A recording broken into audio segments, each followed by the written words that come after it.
Welcome to another Nacho Tuesday, everybody. And today I have Ada here with Bench Accounting. And without further ado, we'd love if you could introduce your company and what do you guys specialize in?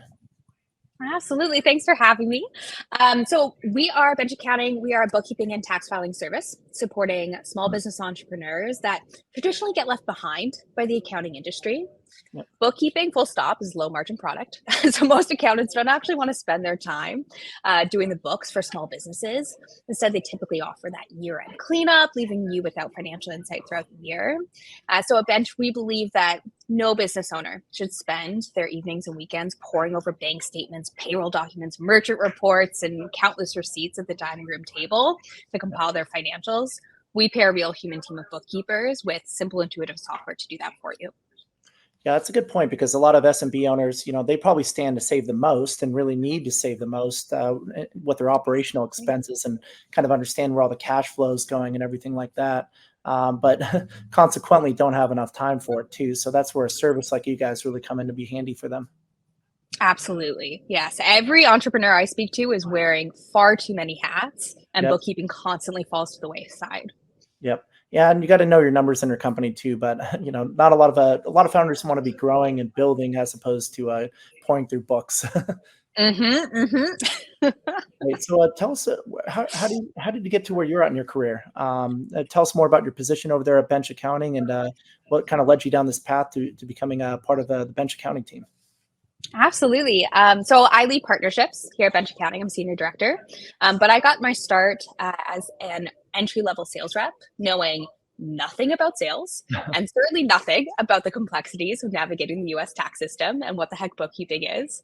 I actually remember on my first sales call, I spoke to a lawyer who was asking me about all these like intricate details about trust accounting, and I was like, frozen with fear. But I got over it. I learned. And I've been working at Bench for almost a decade and have been supporting small business owners throughout that time to really navigate their bookkeeping and tax filing needs. And honestly, I'm really passionate about this space because I can help people, and specifically entrepreneurs. Entrepreneurs are the backbone of our society. You all drive the economy.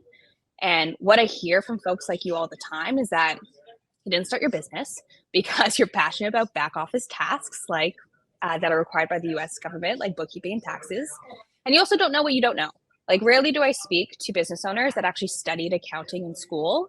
Yeah. And this impacts how you use and prepare your financials.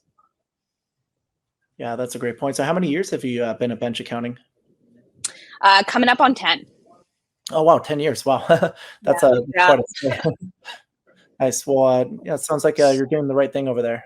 So I guess it's tax season again, everybody's favorite phrase. I guess what is important for SMB owners to keep in mind when they're preparing their taxes this time of year?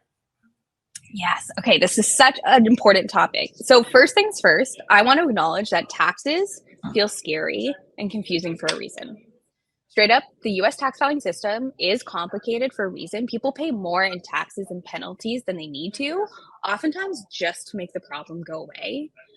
The IRS is also a revenue generating organization. They're bringing in over 4 trillion a year. So there's an incentive for governing bodies to make the system hard to navigate for business owners because they generate revenue from this complexity. Mhm. So, in short, the system is rigged, and it's worth calling out this is not business owners' fault. The system just isn't great for supporting people to do what they love. And there are very real consequences to doing this wrong. And this is how business owners fall behind or pay way more than they need to. Yeah. Entrepreneurs fall through the cracks because the IRS wants you to. So, a few things I would call out for this tax season for any business owner watching this. If you're doing it yourself, you're going to need to make sure that you understand at a minimum what is expected of you, what forms to fill, what to pay, and when. Then, to make sure that you're not paying more in taxes than you have to, make sure you're capturing every single transaction from 2023. Yes, even that Amazon purchase that you made for your home office on your personal credit card, because that's a deduction. Mhm. And if that sounds like a lot, please know you're not alone. Yep. Most business owners try using a DIY software when they start the business, even if they don't know the first thing about bookkeeping. And this is the default because, again, accountants often don't want to spend their time doing the bookkeeping every single month for small business owners. Yeah, and it's so And powerful just to get it set up initially and run everything through a credit card that connects directly to your bank account, obviously, and runs directly in your bookkeeping services. Don't be paying everything with cash, that's for sure. absolutely. Yeah. Keep those records. Yeah. Also worth calling out, there are some dates that you need to be aware of. So if you're an S Corp or your partnership, March 15th is the deadline you should be planning for. And be realistic about how much time it takes to actually go back and complete your 2023 bookkeeping, whether you're doing it yourself or you have someone else doing it for you. If you're a sole prop or a C Corp, April 16th is the deadline that you're working against. That's also the date that your quarterly taxes are due if you are paying quarterly taxes for your business. And if you file an extension, if you're planning to file an extension, you still need to file those forms by those March and April deadlines. Yep. And you still need to pay that day, because filing for an extension just pushes that that filing back. The estimated payments are still due on either March 15th or April 16th. Yep. And I guess what other kind of pitfalls does the IRS have set up that a lot of businesses overlook that gets them into hot water, so to speak? Yeah. So I see these missed every single day when I'm speaking to small business owners. Some common deductions that are just missing are merchant fees. So if you are working with merchant like Square or Shopify or Stripe or Amazon, you'll notice that they're often taking their fees before depositing that revenue into your bank account. Wow. That means that you're only seeing the net revenue that they've collected on your behalf hitting your bank statement. So you actually need to go in to that merchant platform, download those reports, gross up your revenue, and then capture their fee as a separate merchant fee expense. That's 100% tax deductible. You need to make sure that you're capturing that so you get that deduction, and also so you don't risk underreporting your revenue, which is always a red flag to the IRS. Another one folks miss out on all the time is interest. So the interest that you pay on a loan or a line of credit or your credit card, that's actually tax deductible. That's 100% tax deductible. So let's say you're paying $5,000 to pay down that loan this month. You want to make sure that you're splitting that transaction apart into how much is paying down that principal balance owed versus how much is just interest. And we know that they love to charge a lot of interest. And make sure you're capturing that as an interest fee expense on your income statement. That's going to reduce your tax liability. Any other ways that you see SMBs missing out on where they could be saving with their tax filings? Yeah, another one is just missing out on business transactions on personal cards. I see this every day. Business owners often just forget about them or don't want to go through the hassle of actually downloading their personal bank statements, going through and highlighting or breaking out each and every one of those business transactions to then add them into their business books. Yep. It's a lot of work, but it's worth it. Every single dollar that you're spending for your business, regardless of what account it's happening on, needs to be captured because that's going to reduce your tax liability. Yep. And what about, with the advent of remote work, a lot of companies now, especially SMBs, foregone the whole commercial real estate aspect, and they're just, their teams are distributed working from home. Is there any opportunities there for an SMB owner to maybe write off the space that they're using for running their business? Absolutely. So home office expenses can be deductible. It's dependent on your corporate structure. So you're going to want to make sure that you are working with your accountant to figure that out and optimize for those deductions. But if you are structured correctly, there's the opportunity to even write off some of your monthly utilities, even your mortgage payments, depending on how much your home office space is taking up as a proportion of your total home space. Very cool. And then what about a lot of founders, especially early stage, might have a problem with this, but maybe some of the dinner expenses and some of those entertainment expenses, I guess, for clients, and being able to manage that appropriately without throwing a red flag, obviously, where, hey, buddy, a big portion of your revenue is going to all these dinners with investors and everything. How do you help people not cross that line and kind of manage their expenses better and still be able to write off some of the stuff that actually matters? Yeah, so this is one of those interesting things because, of course, the IRS is never straightforward. Um, there are different rules associated with meals. So, if you are taking a potential client out for a meal, that's going to be considered business meal expense. That is typically just going to be 50% tax deductible. Mhm. And what you're going to want to do is actually keep a record of that dinner. So, like, just keep the receipt, even if you paid with your credit card, and just write down who you were meeting with and what you were discussing. You want to keep that in case of audit, and then you'll be able to write off 50% of that overall purchase. But if you have, let's say, a team dinner in the office, that's actually going to be 100% tax deductible. So you're going to want to work with an accountant or a professional to make sure that you understand how to optimize those expenses. So when you do make those purchases, you can write the most off possible to reduce that tax liability. Yeah, I feel like a lot of people probably don't even know that the difference between doing a business dinner out at a restaurant as opposed to having a dinner in for your team, and what the difference is between the write off capabilities there. Absolutely. Yeah. So I guess what is the correct way to file taxes? You mentioned a couple of dates that a couple companies, depending on the type of the company, have to keep in mind. Is there a better way to do it? I mean, do you recommend people getting it done like first thing in January, or is it okay to wait until the last minute? I mean, it's okay to wait until the last minute. The key thing is you want to make sure that you have a plan in place and that you are keeping all of those deadlines. Um, you're just keeping on track for all those deadlines. So, like, of course, there is the actual federal filing deadlines of the March 15th, April 16th. But then if you're working with contractors, you also have to keep in mind you need to file those 1099s by January 31st. Same thing with filing your W-2s, sending a copy both to those independent contractors and employees and to the IRS. So my recommendation is always keep a calendar with all these deadlines and make sure you're working with a professional to plan accordingly. You don't want to be in a situation where you're scrambling last minute to put all these books together.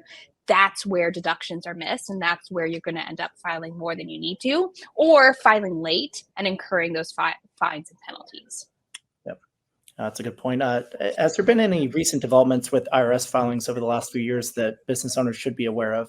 Obviously, we've had two different presidencies and a lot of back and forth with the tax structure and everything. Is there anything there that SMB owners should keep in mind and be up to date about?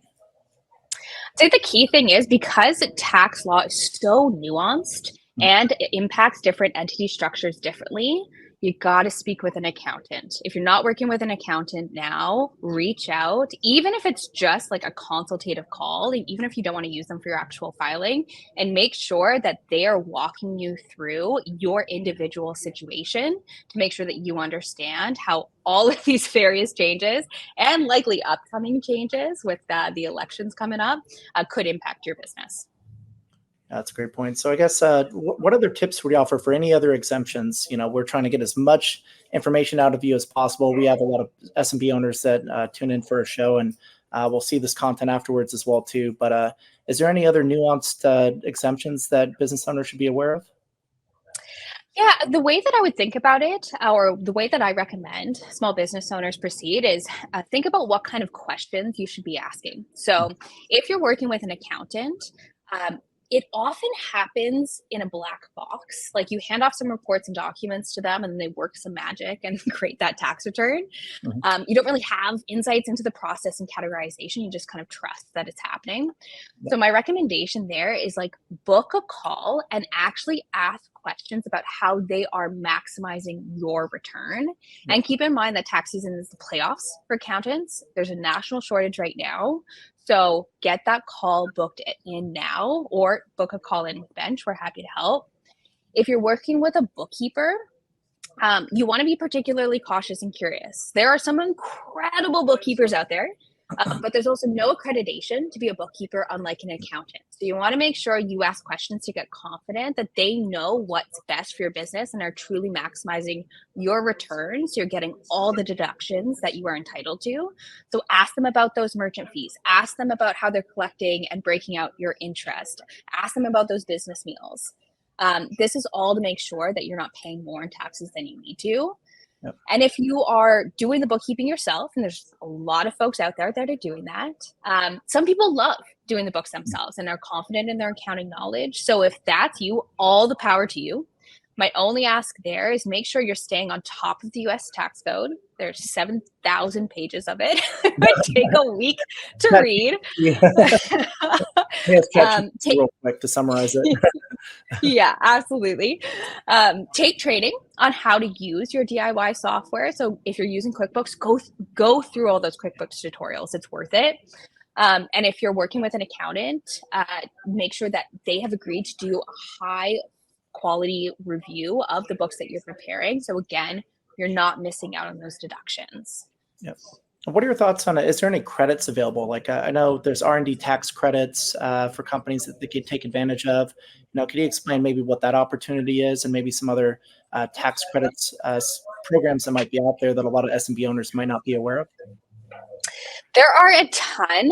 Again, I'm going to recommend that you speak directly to an accountant to figure out what you are eligible for. But the R&D tax credit is one that we're actually sending out to all of the folks that are working with Bench right now to make sure that they take advantage of that credit. Another program that many business owners took advantage of, but are also working through whether they need to repay those payments or not right now, that you should speak to an accountant about, is the PPP program. Yep. They extended those deadlines to make sure that you filing the relevant forms to see whether you're eligible to forgive those payments. Yep. So that's another one you want to make sure that you are just optimizing for, so you can save as much money as possible. Yeah, hopefully they didn't take the money and dump it into crypto or whatever. Hopefully not. That'll get you in trouble. That's a red flag. I guess what are some of your favorite books that you've read over the last year? Do you read a lot about accounting, or do you read some other type of book to inspire the work that you do? Great question. So I actually usually use our Bench blog. We have a team of in-house accountants and writers who are constantly producing material to make the IRS tax code actually understandable. So that's my go-to for all this knowledge. But my favorite books the past year that I've read, The Talent Code by Daniel Coyle, really talking about how to leverage practice in your team to build skills and unlock greatness. And another one worth calling out is The Partner Hacker Handbook by Jared Fuller. Great book about how partnerships impact the overall revenue ecosystem. Yeah, I'd have to agree with that. I think we have a big partnership-led growth motion over there, hence, the webinar that we're doing today. So, kind of promoting your guys' business. We're all talking about taxes here, but because of that, a lot of people are hearing about, the great services that you guys offer, and also, NachoNacho being a great place to find partners like you guys as well, too. So I guess with that said, what's one thing potential customers should know about why they should choose Bench Accounting over maybe one of the other options that might be floating around out there on the web? Yeah, great question. So if you are looking for personal hands-on support to pay the least amount of taxes possible, this is what we do. We are the largest bookkeeping service in North America. We know how to do this right. We have a professional team that we train in-house to do this for you. They'll even file your taxes for you if you don't have an accountant that you love. If you do have an accountant that you love, great. We'll just take care of the bookkeeping. And we go the extra mile to hunt down every single deduction possible, so you aren't paying a dime more to the IRS than you have to. You also have unlimited access to your team with unlimited communication for a flat monthly fee. So one, that's easy to budget for, but two, you have a team supporting you throughout the year whenever you need it. And we do this for you every single month. So you always have the financial information you need to make confident business decisions. We do this for thousands of customers every single day. Nice. And what do those plans start at by any chance? Yeah, so just plain bookkeeping is $2.99 a month. If you want bookkeeping and tax filing, it's $4.99 a month. Yeah, pretty much just the exemptions alone and the write-offs. You guys will save people more money than they're spending for the service. Absolutely. Awesome. So I guess what's next for you guys over there at Bench Accounting? Do you guys have any exciting new features coming out, or is there another non-tax related season that's going to be big for you, SMB? Next up is really expanding the services that we offer to small businesses, so they have everything they need in one place. We already have some incredible partnerships with other critical small business functions like NachoNacho, like invoicing with FreshBooks, payroll with Gusto, banking with Relay. And my goal is making sure that every single entrepreneur gets the help that they need and the discount for each service at the right time so that they can really run and grow their business. And we also want to make these services more accessible. There are massive communities in the US that have historically and systematically been left behind by financial services, particularly banking. So we're on a mission to make these more accessible and really reach these communities where they're at. Well, I love the mission. We also have a question from the audience actually as well too. So Lewis, hey Lewis, good to hear from you. Aren't contributions to SEP, simple or defined contribution plans tax deductible? If so, what are the limits? That is a question that you're going to want to speak directly to an accountant about. And again, right now it's the playoffs for accountants. So if you don't have one already, we can speak to you at Bench. If you do have an accountant, get that call booked in now. Perfect. Well, there you go, Lewis. Thanks for the great question. Well, Ada, it's been great talking with you about taxes today. I know we're getting up close to tax season here, so if there's anybody listening today that hasn't taken care of your taxes yet, Bench Accounting's here. They have a professional team ready to help you guys. I could almost guarantee you'll save much more money on the exemptions and doing your taxes the right way than you would spend on their service. Plus, not to mention that we also have an additional 15% cash back in NachoNacho's SaaS marketplace. So definitely check out what they're doing over at Bench Accounting today. And Ada, we really look forward to our continued partnership and Excellent. Thank you for having me. Thank you.